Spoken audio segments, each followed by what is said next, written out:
E deixa eu já chamar, então, o professor Ladislau Dobor, que vai poder conversar com a gente aqui. Ele que tem aulas imperdíveis no YouTube e tem uma história importante para conversar com a gente aqui. Professor, me ouve? Tá me ouvindo bem? Perfeitamente. O seu zap tá me parecendo que você tá me mandando áudio, por isso que eu demorei um pouco. Não entendi. Tá alguma coisa errada, não? Seu WhatsApp parece que você tá me mandando mensagem de áudio. E aí eu achei que você estava querendo me avisar alguma coisa antes de entrar no ar. Mas tudo bem. Professor, boa tarde, seja muito bem-vindo aqui à Folha TV. Deixa eu te fazer uma pergunta. Como é que você está enxergando desdobramentos desse caso do Banco Master? A gente teve o afastamento agora do ministro Dias Toffoli e o ministro André Mendonça como relator do caso. É mais uma ação desses banqueiros tentando se proteger, professor? Olha, eu não sou nada especialista no Banco Master, tá? O que eu sei é que são falcatruas que estão se desenvolvendo, pelo menos desde 2020, e que, de repente, a gente percebe agora, quando exageraram. Né? Para você entender como se dá toda a tramóia, todas essas coisas são feitas de maneira rigorosamente clandestinas. Uhum. Então, eu não vou entrar numa dessas, olha, fizeram assim, depois assado, porque tem que estar dentro do processo, uhum. Tá? Ali nos caras encarregados da PF, os caras que participam da bandidagem, é que sabem os mecanismos. Entende? Uhum. A gente fica comentando, sabe que tem bandidagem. Uhum. Eu posso pegar, você deve lembrar do caso das lojas americanas, né?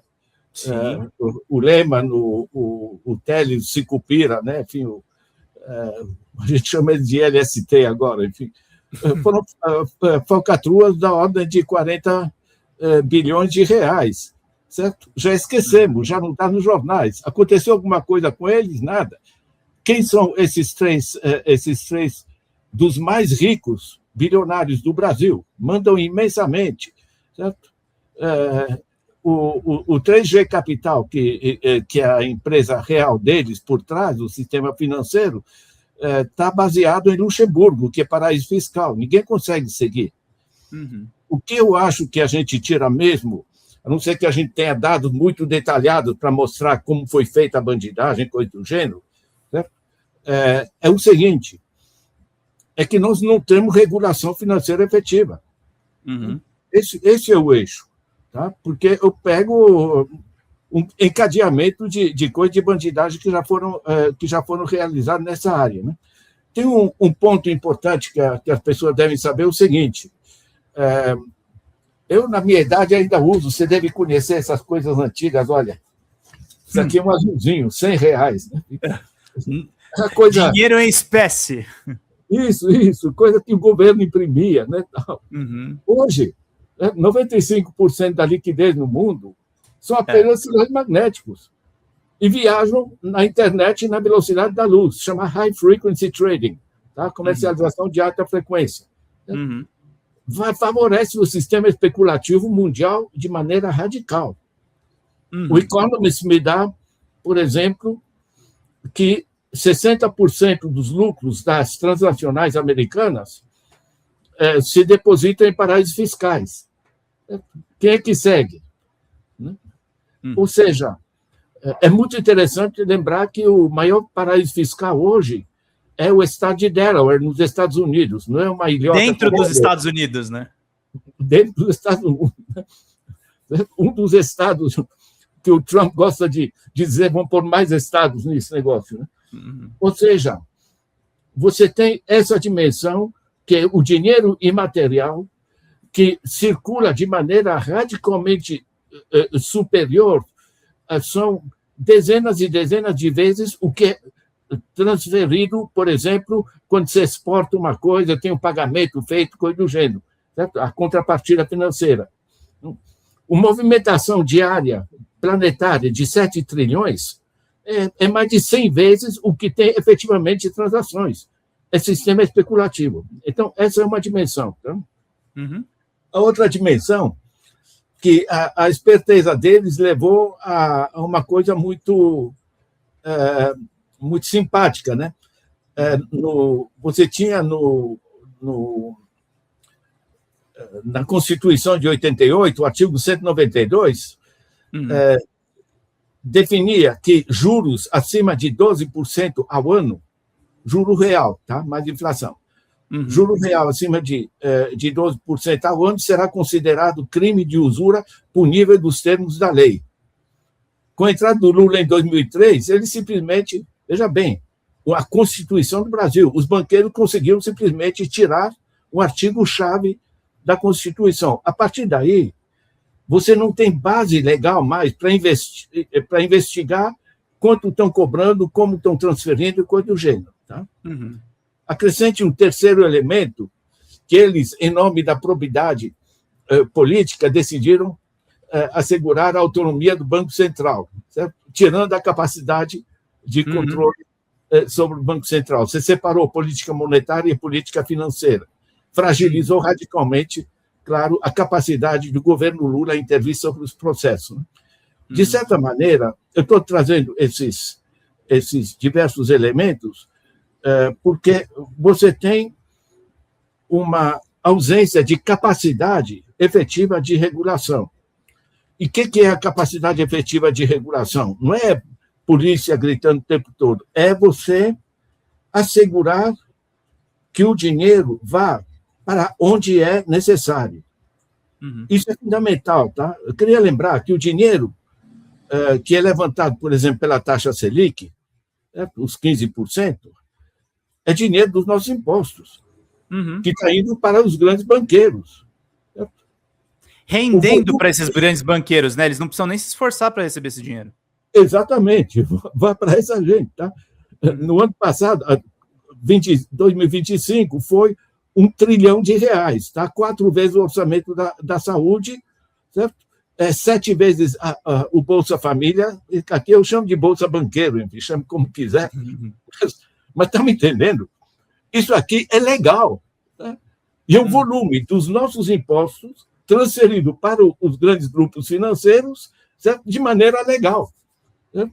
E é muito maior, evidentemente, do que o Banco Master. Certo? Ou seja, eu trago com força o seguinte: nós temos que resgatar a capacidade de regulação. Tá? Eu pego um exemplo da Alemanha. Tá? A Alemanha tem um gigante público, né? É o KfW, né?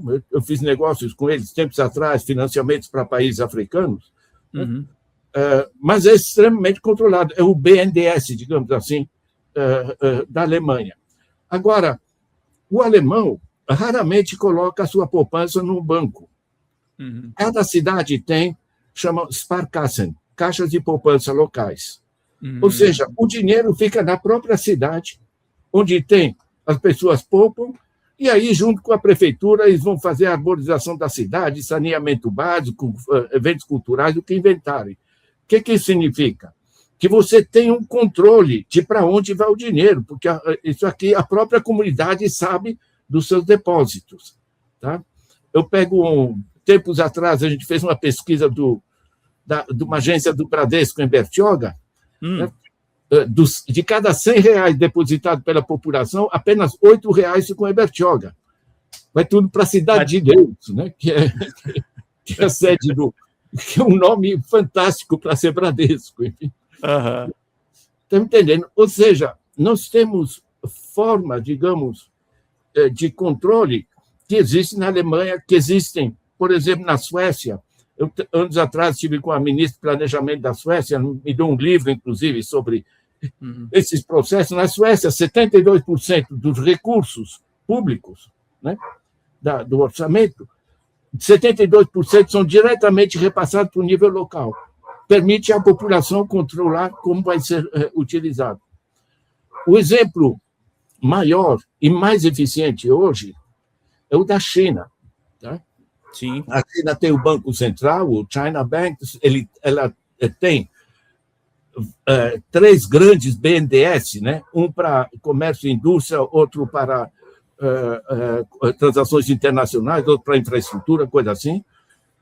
Mas, ao lado do Banco Central forte e dos bancos estatais para os grandes financiamentos, eles têm uma instituição encarregada de controlar qualquer tentativa de agiotagem. Né? Veja bem, você vai no banco na China, você quer fazer uma reforma na tua casa, pedir uma coisa, a taxa de juros é de 2% ao ano. 2% ao ano. Tá? Eu pego aqui estatísticas financeiras e de crédito do Banco Central. Tá? No Brasil, para as famílias, 55%. Para uma inflação de 5%. Só das famílias estão tirando 10% da... Está me entendendo? Ou seja, quando estoura um Banco Master, meu Deus, né? Temos coisas erradas. Né? Maior escândalo. Agora, é que aparece, exageraram, tá? Você tem coisas que dão muito na vista, certo? Agora, o grande dreno se dá através de formas legais, tá? Então, o dreno das famílias dá mais ou menos 10% do PIB, tá? É gigantesco. Nós temos 70 milhões de adultos que estão atolados em dívida. Você não consegue pagar juros desse porte. E tem um monte de gente que já pagou a sua dívida várias vezes, mas os juros se acumulam. Tá? E a pessoa está pagando só juros. Claro. Agora, eu vou para a taxa Selic. Né? Taxa Selic, 15%. Eu vou fazer comparações. Pego no Japão, 0,5% ao ano. Meio? 0,5% ao ano. Nossa. Você sabe o que acontece? O cara que tem grana no Japão pensa assim, eu vou comprar títulos da dívida pública, não, vamos pagar 0,5%, esquece. O que ele faz? Ele vai investir numa fábrica de sapato ou em veículos vai investir elétricos. No setor produtivo, né? Exatamente. Está me entendendo?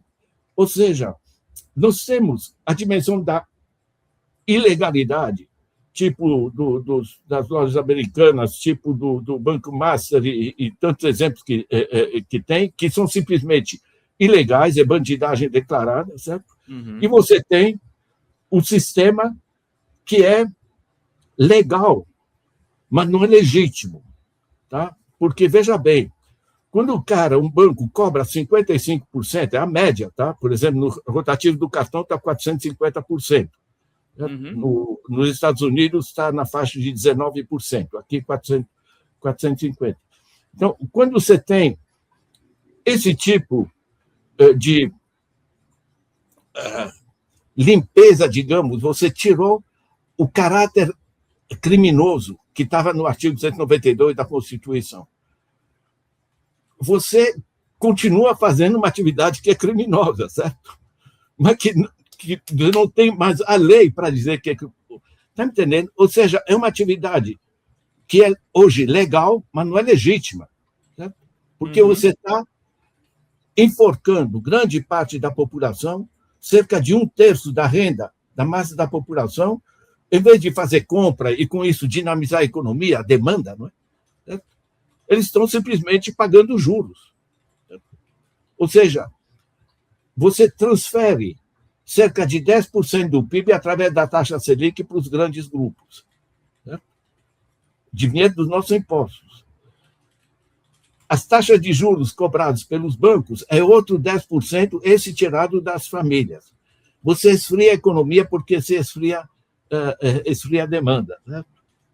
E você tem outro impacto, que não é complicado entender, que quando as famílias perdem boa parte da sua capacidade de compra, você fragiliza a economia. Né?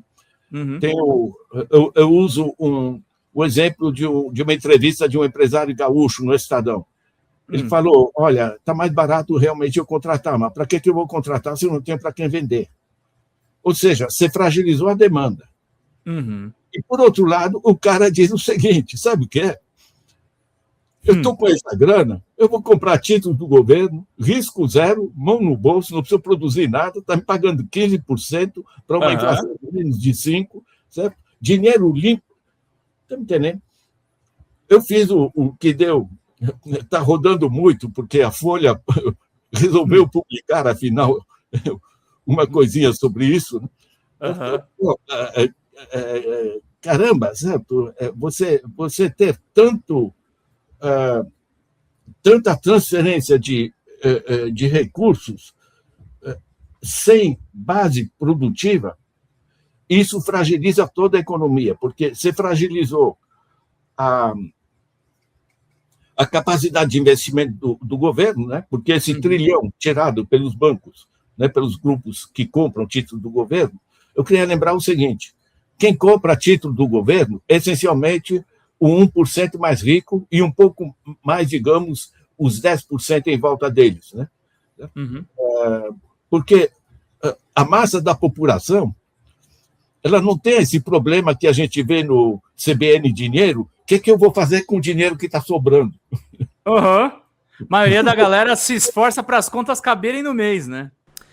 Fala, galera da Folha TV, não se esquece de se inscrever aqui no nosso canal para assistir programas como Folha Notícias Manhã, Folha Notícias Noite, o nosso Folha Entrevista e o nosso Barzinho das Meninas. Muitas coisas bacanas a gente acompanha por aqui e a gente precisa muito, muito do apoio de vocês para nosso trabalho jornalístico, investigativo, de curadoria de conteúdo, com vocês ajudando no nosso Pix, folhademocrata@gmail.com, ou mandando superchats, valeu demais, e os recursos financeiros, tornando-se membro do nosso canal, no nosso curso de jornalismo básico, para você ficar muito bem informado a respeito de tudo.